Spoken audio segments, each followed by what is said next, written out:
شاہزیب خان صاحب ہیں لاہور سے، وہ کہتے ہیں کہ جی سینٹ میں قاعدے اس میں اختلاف کا عہدہ پیپلز پارٹی نے حاصل کر لیا، مریم نواز نے کہا تھا یہ عہدہ نون لیگ کا ہے، اور پھر پی ڈی ایم کی تمام جماعتیں متفق، ایک دفعہ پھر زرداری نے گیم ڈال دی یہ وہ وغیرہ۔ شاہزیب خان صاحب پلیز، ہم بدنصیب لوگ ہیں، اتنی فضول سطحی اور بے بنیاد قسم کے نان ایشوز میں ہم لوگ پھنسے رہتے ہیں اور نکلنے کا نام ہی نہیں لیتے۔ اب یہ جو ہے اس بندے کا قائد حزب اختلاف ہونا سینٹ کا کیا ہے؟ وہ بھائی یہ بندہ تو وزیر اعظم رہ چکا ہے، تب اس نے کون سی توپ چلا لی تھی؟ کچھ بھی نہیں ہے۔ اسپیکر نیشنل اسمبلی بھی رہ چکا ہے، تب کون سی وہ تیر چلا لیا تھا؟ کچھ نہیں۔ یہ جو ادارے ہیں ہمارے، یہ مخصوص خاندانوں کے کلبز ہیں جو میرے اور آپ کے مال پہ چلتے ہیں۔ اللہ تلل ان کے کرپشن کو چھوڑیں، جو جائز ہے وہ بھی عوام کنٹریبیوٹ کر کے ان کے پیٹ بھرتے ہیں، اور ان کے یہ آ رہے ہیں اور جا رہے ہیں اور سیشن ہو رہا ہے اور فلانا ہو رہا ہے، ٹمکانا ہو رہا ہے۔ بھائی وہ اگر سینٹ میں قائد حزب اختلاف ہے تو بھائی وہ تو کیا ہے؟ پہلے نہیں بھگتا، پہلے نہیں دیکھا۔ بنیادی بات یہ ہے کہ پاکستان کے نظام میں جوہری حقیقی تبدیلیوں کی ضرورت ہے۔ وہ تبدیلیاں جو ہیں وہ عدالتی دنیا میں، وہ آپ کی اقتصادی دنیا میں، آپ کی سماجی دنیا میں بنیادی چینجز جب تک نہیں آئیں گی یہاں کچھ نہیں ہونا۔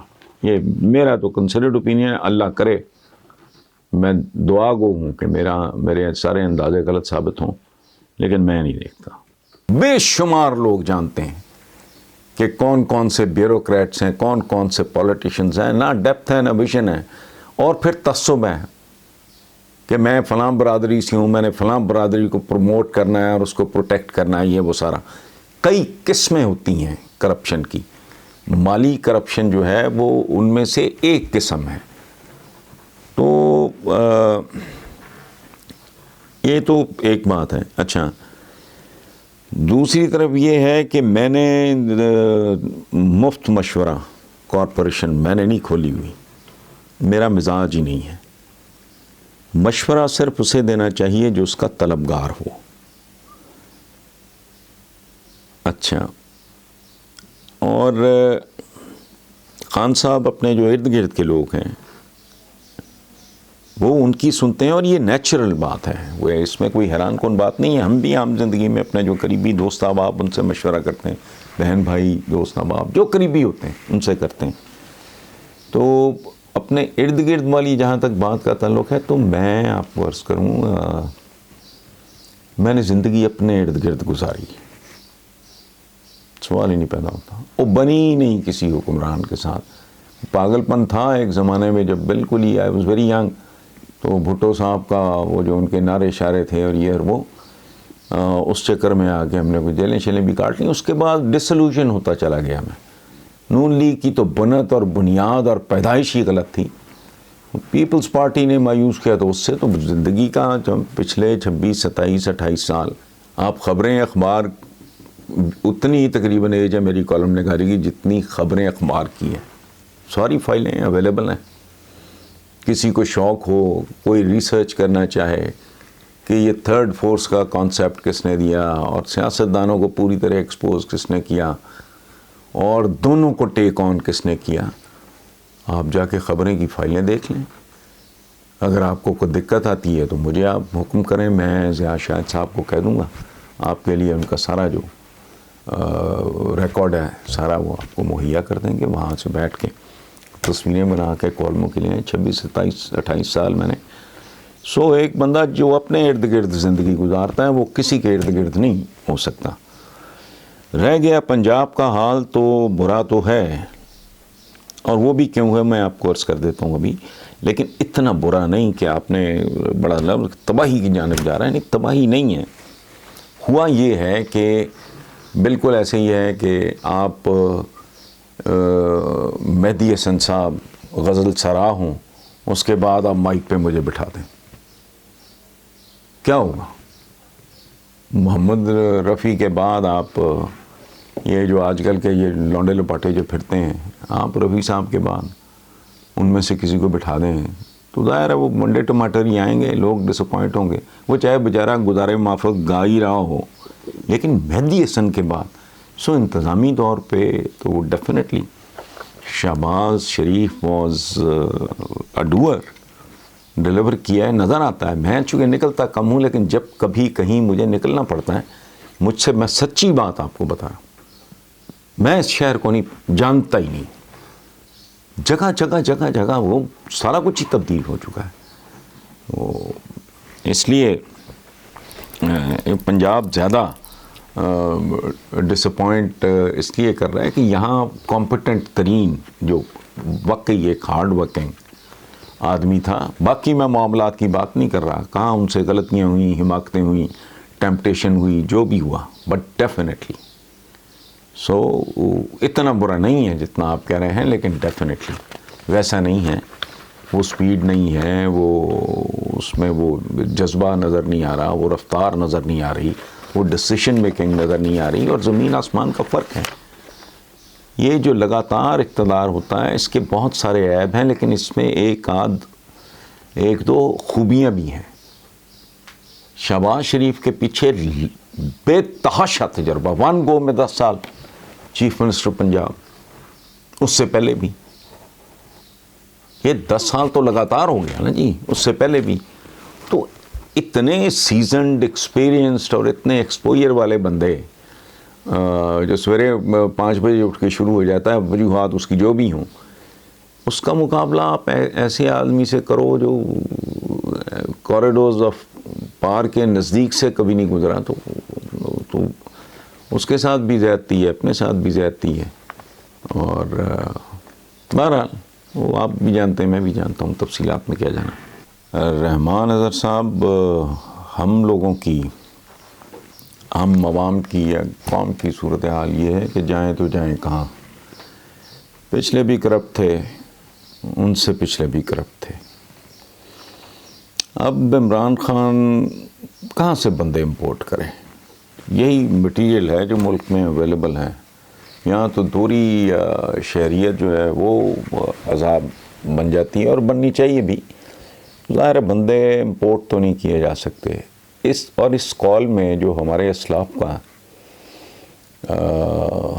کہ جیسی قوم ہو ویسے ہی حکمران ان پہ مسلط کر دیے جاتے ہیں۔ لوگوں کے ہاں مہذب دنیا میں کسی کرپٹ کا، چور چکار کا اقتدار میں آنا ایکسیپشن ہوتا ہے، ہمارے ہاں کسی دیانتدار کا اقتدار میں آنا ایکسیپشن ہوتا ہے، یا قابل آدمی کا۔ آپ اس ملک کی تاریخ اٹھا کے دیکھیں، کس ٹائپ کے لوگ پالیٹکس میں آتے ہیں، یہاں سے شروع کرتے ہیں نا جی۔ 2 اہم ترین شعبے جو ہمارے ہیں، اس میں نالائق ترین لوگ آتے ہیں۔ دوسرا آپ سمجھ گئے ہوں گے، جو معذور ہے، نابینا ہے، یہ جاؤ اس کو، یہ اچھا۔ اسی طرح آپ اٹھا کے دیکھیں، کسی کے بارے میں کسی انڈیویجول کا نام لینے کی ضرورت نہیں ہے، آپ اگر پاکستان کی اسمبلیز میں، سینٹ میں جانے والے لوگوں کی اگر آپ لسٹیں سامنے رکھیں اور پھر ان کا بیک گراؤنڈ دیکھیں، آپ کو اندازہ ہو جائے گا کہ بھاری ترین اکثریت ایک خاص طرح کے لوگوں کی ہوتی، فارچون ہنٹرز، مہم جو، ٹھگ۔ اچھا، اب عمران خان سیاستدان ہے نا جی، پہلے کپتان تھا، اب سیاستدان ہے، جادوگر تو وہ کبھی نہیں رہا، اور نہ وہ جادوگر ہے۔ اور یہ ایک اور بات بہت تکلیف دہ ہے، ہمیں دھیان میں رکھنا چاہیے کہ پورا عالم اسلام بائی اینڈ لارج کس قسم کی کیفیت سے دوچار ہے۔ انتہا اس کی یہ ہے کہ سعودی عربیہ کے کراؤن پرنس، MBS جنہیں کہتے ہیں، محمد بن سلمان، ان کو بھی تھوک کے حساب سے لوگ 7 سٹار پنجرے میں تاڑنے پڑے تاکہ ریکوریاں ہو سکیں، وصولیاں ہو سکیں۔ اس طرح کی روایت اگر اس ملک میں ہو جائے یہاں تو پرابلم یہ ہے کہ کرمنل ہے، وہ ایک دروازے سے داخل ہوتا ہے، دوسرے سے نکل جاتا ہے، 2 مہینے 4 مہینے 6 مہینے سال 1.5 سال بعد فارغ کرو. یہاں بھی اگر صحیح معنوں میں اسپیڈی ملٹری کورٹس ٹائپ چیز کوئی ہو تو اور پے در پے مثالیں قائم کر دی جائیں تو معاملہ ٹھیک ہو جائے گا. باقی اگر ہمارے مقدس ترین شہروں والے ملک میں، ایک مسلمان ملک میں جہاں سے اسلام طلوع ہوا، وہاں بھی اگر یہ حال ہے، منصفانہ وسائل کی منصفانہ تقسیم کا وجود نہیں ہے. حالانکہ اسلام کی بنیادی طور پہ سیاسی اور اقتصادی پالیسی میں آپ کے ساتھ شیئر کروں، عرض کروں، وہ 2 سطروں پہ کہ مسلمان معاشرے میں مالی اور سیاسی طاقت یوں سرکولیٹ کرنی چاہیے جیسے ایک صحت مند انسانی جسم میں خون سرکولیٹ کرتا ہے. ورنہ کیا ہوگا؟ وہ کلاٹنگ ہو جائے گی، ہائی بلڈ پریشر ہو جائے گا، لو بلڈ پریشر ہو جائے گا. تو ہمارے یہاں تو ساری صورتحال ہی الٹ پلٹ ہو چکی ہے. جو بات آپ کر رہے ہو، میرا نہیں ذاتی خیال کہ 2-2.5 سال میں، ہاں ایک ایسا ملک ہے، میں ایک چھوٹی سی مثال دے رہا ہوں. انہوں نے کہا کہ اچانک وہاں اتنا اسلحہ تھا جس کا حساب ہی کوئی نہیں. تو کہا گیا، ایک بار کہا گیا، 2 بار کہا گیا، اور اس کے بعد اتفاق ایسا ہے کہ اسلحہ نکل آیا سربراہ مملکت کے بھائی سے یا بیٹے کے، پتہ نہیں، اس کو گولیوں سے اڑا دیا گیا. تو سڑکیں بھر گئیں اسلحے سے. لوگوں نے راتوں رات اپنے گھر خالی کر دیے، اور جتنا جس کے پاس اسلحہ تھا انہوں نے باہر گلیوں، سڑکوں، بازاروں میں پھینک دیا. اس طرح کا جب تک میں جو کہتا ہوں کہ جی 15 سال سے 20 سال تک کنٹینیوٹی ہو، روڈ میپ دیا جائے پرائمری ایجوکیشن سے پاپولیشن مینجمنٹ تک، تو اس کے بغیر مجھے نہیں لگتا ہوگا. پہلے میں لکھتا رہا، لکھ انگلیاں گھس گئیں کہ 3rd فورس ہو، نون لیگ، پیپلز پارٹی سے جان چھوٹے. عقل کی کمی تھی، ہم یہ اپنی طرف سے جہاد سمجھ کے کرتے رہے. نتیجہ جو ہے وہ آپ اسی کے بارے میں، اسی نتیجے کے بارے میں آپ ماتم کر رہے ہیں. تو اب میں ایک اور نتیجے پہ پہنچا ہوں، اللہ بہتر جانتا ہے وہ صحیح ہے غلط ہے، کہ اس کے بغیر اس ملک کی جو ہے صورتحال وہ پٹڑی پہ نہیں چڑھ سکتی. اور لگے گا کو 200-400-500 سال بھول جائیں، کئی نسلیں بھول جائیں، پھر پتہ نہیں انسان بنتے بنتے کتنی دیر لگے گی. اب تو جبر کے علاوہ جبر ہے جبیرہ سے. یہ کوئی بری یا کوئی منفی بات نہیں ہے، یہ ہمارے یہاں کہا ہے کہ جابر حکمران کی ضرورت ہے.